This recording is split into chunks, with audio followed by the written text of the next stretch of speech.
Kalau menurut saya, dugaan saya nih ya, kuat ini Pak Rudiana lah yang yang terlibat terlalu jauh kan. Karena nggak mungkin lah ada orang ditangkap 11 orang dibawa ke kantor polisi, ada 8 orang dibawa ke kantor polisi, tiba-tiba orang ini tahu ngaku tahu enggak, intinya mereka baru blur lah ya. Nah kalau seandainya mereka ini nggak ngaku, kan masih bisa cari yang lain. Tapi kenapa kok orang ini aja kan? Membebaskan Peggy Setiawan. Nah ini langkah selanjutnya nih. Saya kan mau menghadap Menko Polhukam nih, udah fix ini. Tanggal 22 Juli hadap Menko Polhukam. Saya menyampaikan ke Menko Polhukam mau dibentuk tim pencari fakta untuk kasus ini. Kasusnya menurut saya, ini analisa saya nih, analisa saya sebagai orang hukum. Nah, ini baru saya kasih komen. Yang 7 orang, yang 8 orang kemarin yang dihukum itu adalah menurut saya, analisa saya, ada salah penghukuman. Menurut saya, makanya seperti ini kita taruh tim pencari fakta. Dan mereka saran saya lakukan upaya hukum mereka. Kalau saksi AF ini saya nggak urusan itu mau dihadirkan mau nggak itu nggak urusan. Karena ini sekarang tinggal tunggu aja lah PK itu aja. Tapi polisi kan bisa memburu keberadaan AF ini Pak Arianto. Nggak perlu, bagi saya polisi tidak perlu mengeluarkan itu. Kalau polisi itu berkehendak untuk menerapkan hati rakyat ya, mungkin dia bisa menghadirkan. Tetapi kan itu kan tidak jalur hukum yang kayak gitu yang mestinya dituntut. Jalur hukum yang dituntut itu harusnya adalah apa yang terjadi sekarang ini yang dipertanyakan itu clearkan dulu. Ini. Kembali lagi bersama saya di seputar artis.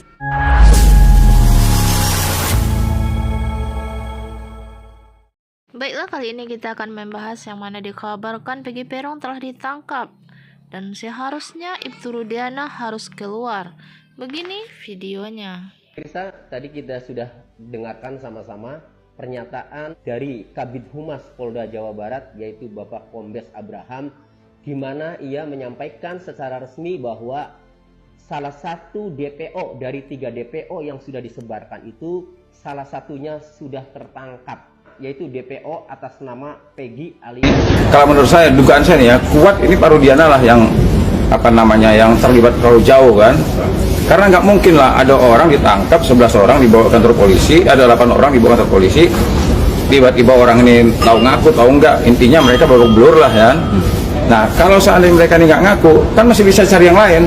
Tapi kenapa kok orang ini aja kan? Jadi seolah-olah ini jadi kambing hitam aja lah. Ya cuma kita biar aja lah, nanti mereka ini kan itu sudah nggak tahu dosa lagi. Dan juga akan melaporkan AF. Saya memang menyarankan ya, saya menyarankan undang-undang itu dirubah. Kalau seandainya salah tangkap, kita nggak perlu minta.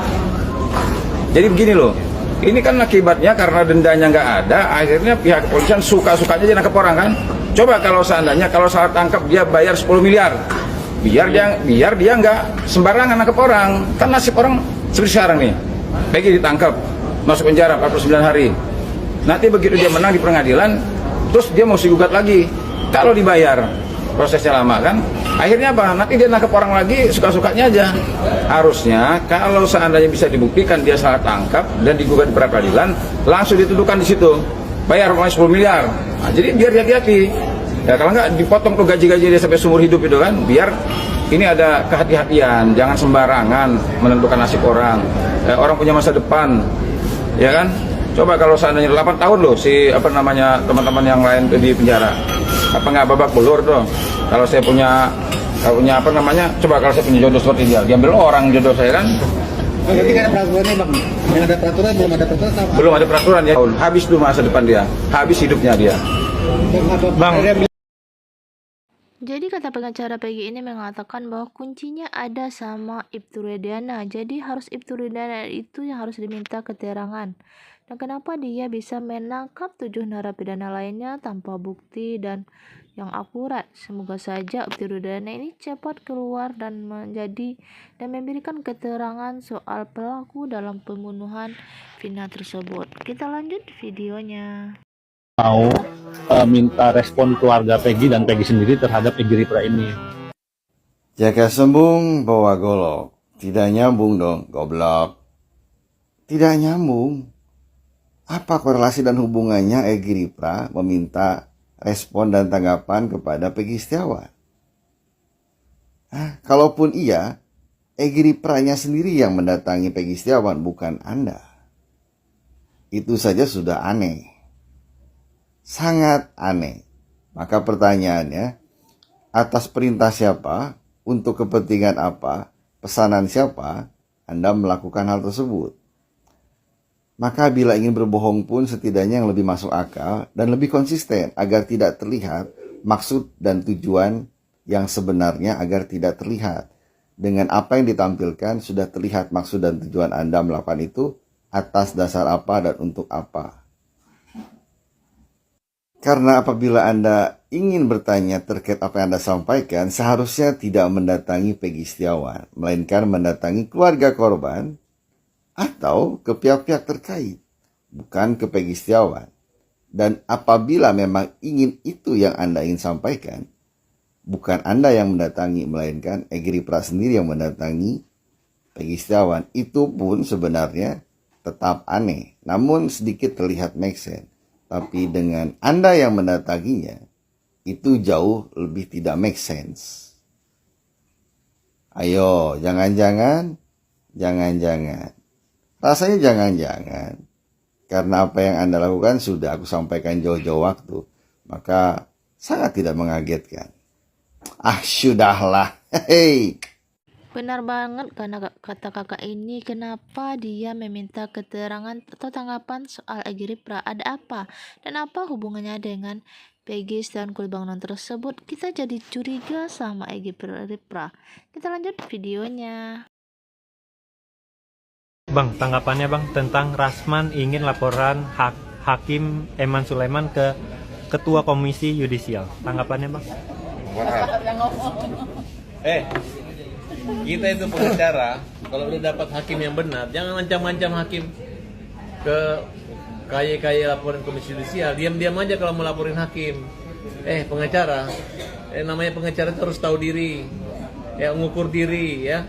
Hakim itu adalah orang yang kita muliakan. Nah, kalau kamu mau ngelaporin ya lapor aja surat, diam-diam aja. Ya kalau benar, kalau nggak benar gimana?